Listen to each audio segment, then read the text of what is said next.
Welcome to the Evening Review. My name is Sukhane, and joining us in studio is Kaylin Besson of the Filmmakers Association of Namibia. Before we go into that interview, we'll go for a short break.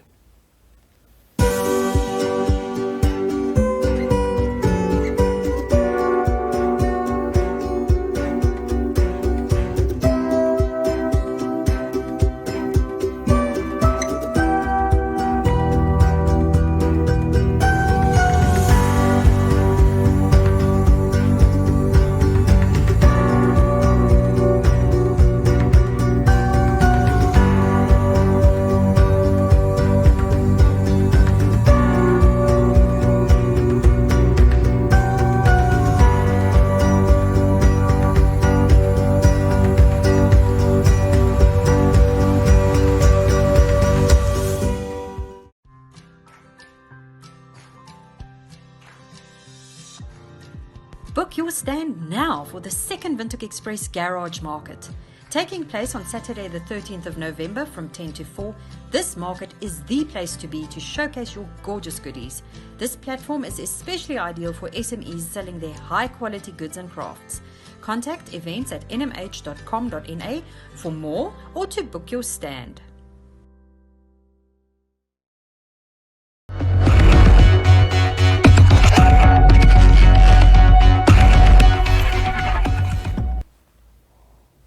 Welcome back. Recently, there had been much uproar over a signage board in Walfish Bay over the shooting of a movie. To discuss the potential benefits emanating from that, we are joined in studio by Kaylin. Welcome to the Evening Review. Thank you very much, and thank you for having me. Recently, there was a social media, if one had to look at social media and looking at the signage board that was in Walfish Bay, it seemed that there was confusion why this board was placed there, film is taking place, are we benefiting from the shooting of this film or series, and. Yeah. If one had to look at that specific shooting, what are the potential benefits we draw from that as a country? Because I'm not too clued up in terms of the exact content of the film, what I do, however, know that it was a series that one of our local production companies are facilitating, and then this billboard came up in terms of the TV series, and I heard about the controversy surrounding it. Initially, I didn't quite understand the controversy, but then with some careful thought afterwards, I realized, because we don't always understand the industry, maybe it will be good to just engage with people surrounding it. Many productions, whether it's films, TV series, you name it, Hollywood, Namibian, just because the film depicts this certain place does not mean it was actually filmed there.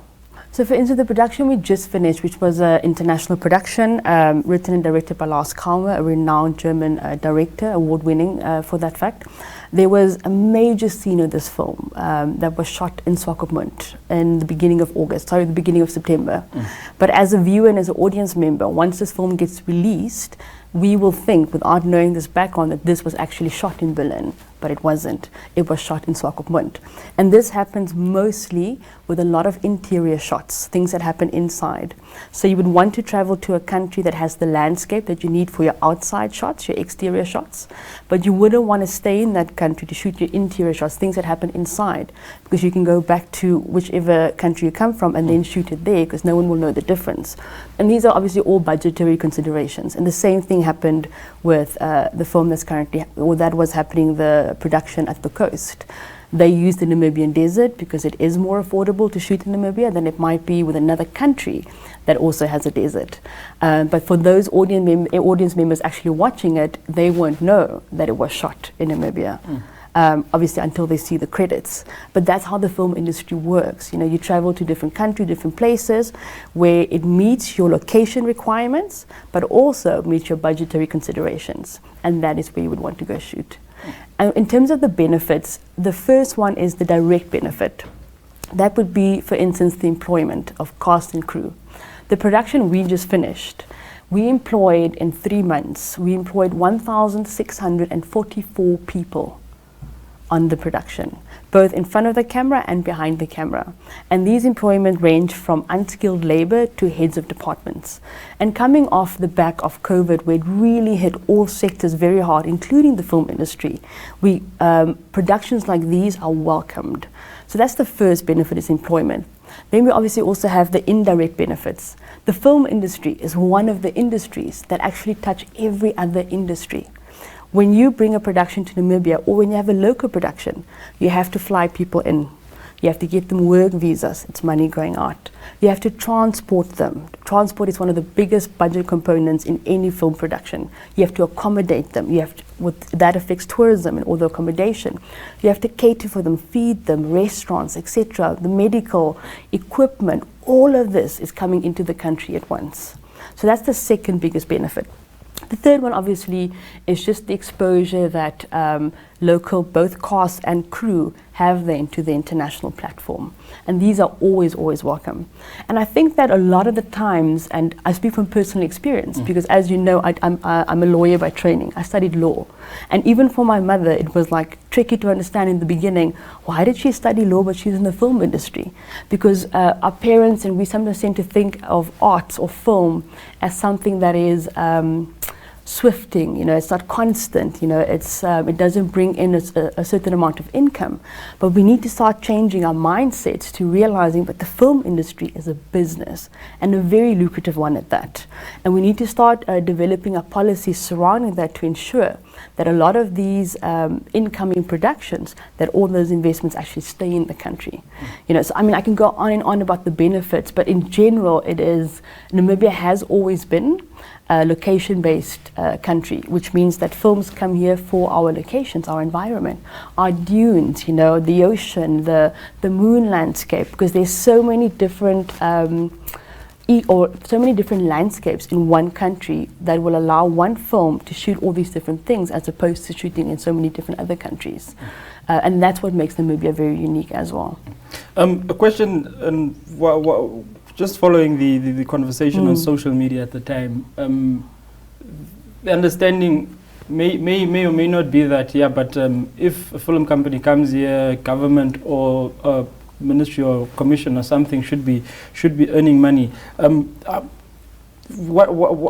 Apart from the benefits that you've mentioned, is there anything that is allowed to the state, and if not, what can be done to ensure that Namibia takes advantage to also gain?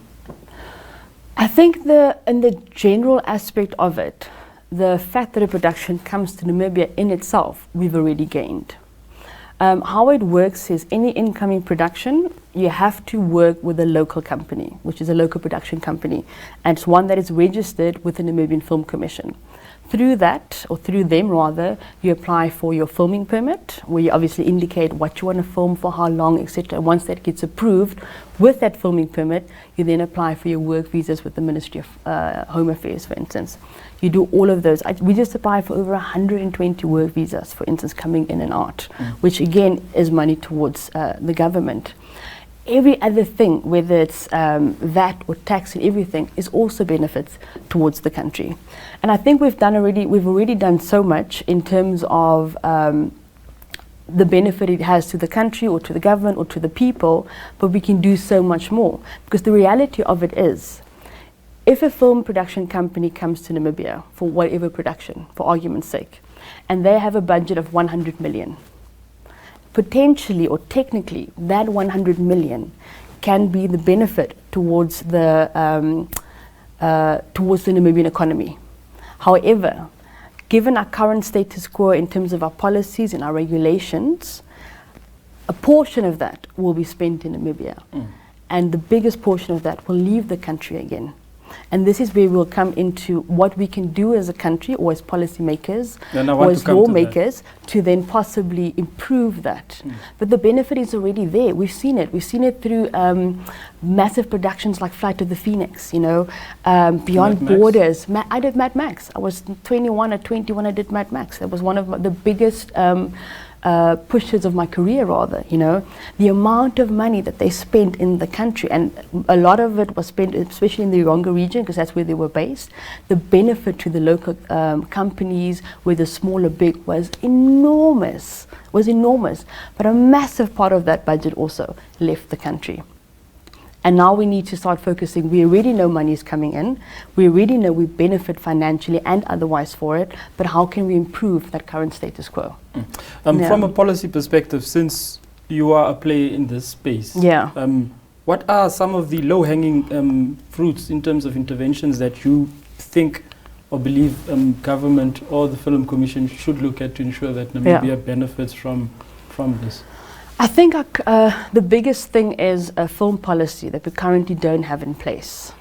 So we have certain laws and regulations, and they're rather scattered, but they're not necessarily focused on film itself. And I'm speaking under correction, but I do believe that the Namibian Film Commission has engaged already with some experts to do a study in terms of the setting up of said policy. But there are a few things that we can do to attract more investments or to better the benefit for Namibia. I think the very first one would definitely be incentives in FDI, foreign direct investments. We have countries, we find Namibia specifically always competing with countries like South Africa. Even the recent production, it was like a tug of war. Is South Africa going to get it? Is Namibia going to get it? Because we have somewhat similar landscapes. But South Africa, for instance, offers certain incentives that Namibia doesn't.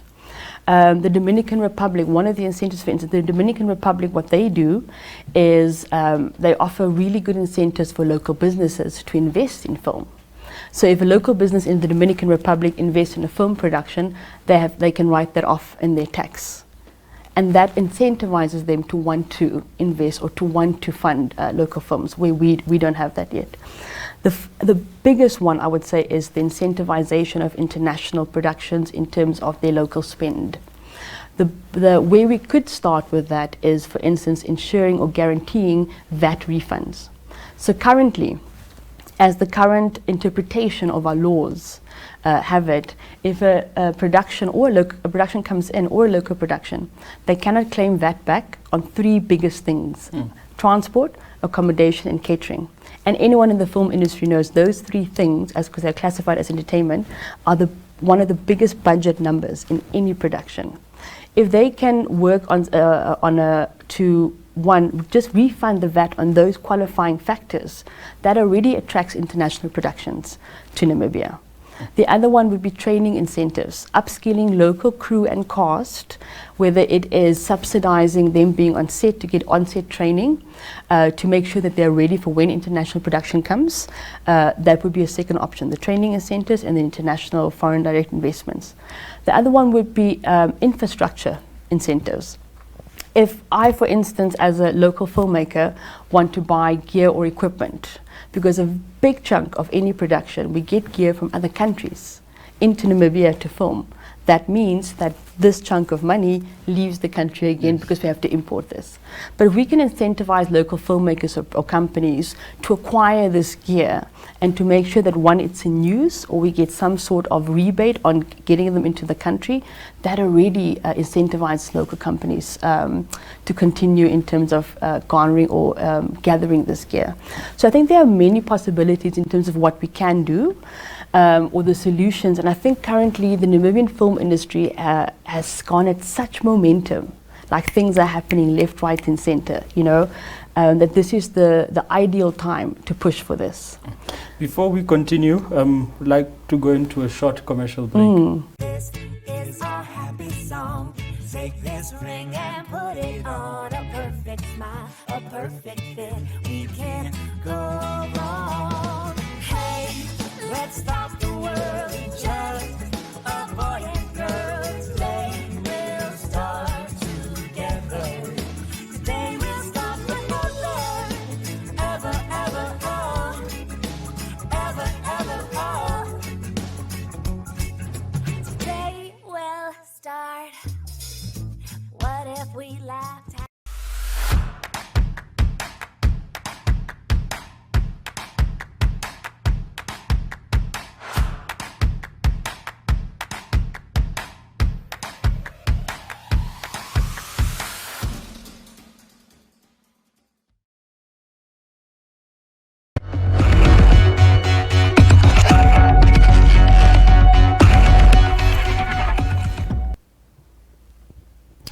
welcome back.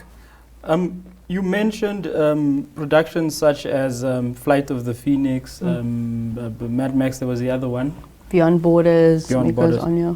Yeah, building on that momentum, has enough been done to ensure or just sort of to market Namibia as a film destination? I think number one, and number two, what can be done apart from the other incentives that you've mentioned? I'm sure there are softer other type of non-tax and non-governmental issues that we could look at. So just build and has that also laid the platform for more productions to come to Namibia? Yeah. So in terms of whether we've done enough or not, I think that Namibia is already a desired film destination in terms of filming because of the locations that we offer. People want to come here, we know that. The only thing is to incentivize it a bit more with regards to what I mentioned before, whether it's the training, infrastructure or investment incentives. In terms of more film productions coming to Namibia, we've done what we can. But I think in terms of just starting from not necessarily a government perspective, but rather starting from a filmmaker perspective, one of the biggest things that I've realized, we have so many production companies, you know, at every level of engagement. But everyone, they're kind of doing their own thing, you know. If there can be a bit more synchronicity between the companies in terms of really seeing what it is that we need and how we can, as a collective, push those incentives or ideas, that would definitely help. I find the same thing with companies or with filmmakers, you know, like we recently, last year for instance, we were a group of local female producers who applied for something, and we applied for this opportunity, I think it was in Portugal, because we realized if you as an individual, one filmmaker, go to the bank or wherever for a loan and you say this is what my turnover per year, it's this much.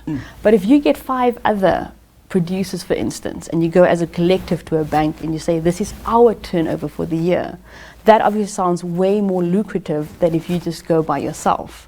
And if we start thinking of it this way in terms of really putting together our resources, in terms of what we've garnered, what we've done, what we can possibly do, and then presenting that and saying, listen, this is our contribution to the GDP of the country. This is actually where we're at.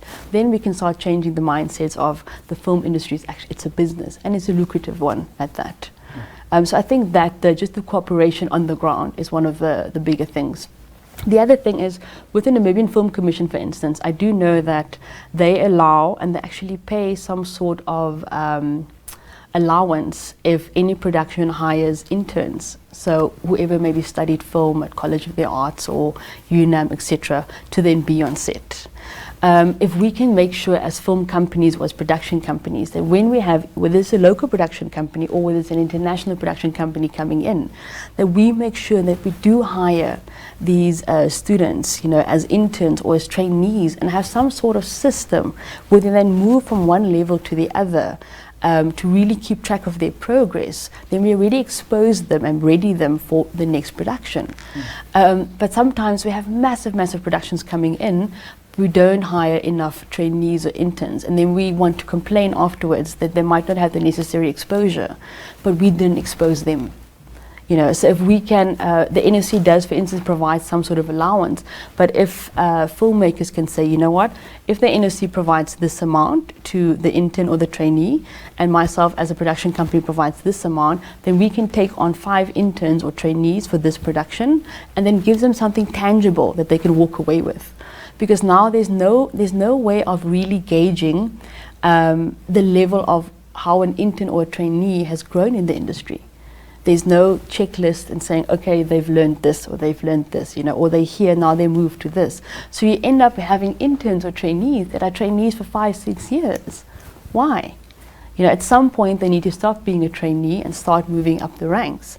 And this we can then monitor and do when there's a system in place, whether it's an evaluation system of how to evaluate and monitor their progress. Yeah. Thank you so much for joining us on the Evening Review. Of course. Thank you very much for having me. Thank you for tuning into the Evening Review. Good night.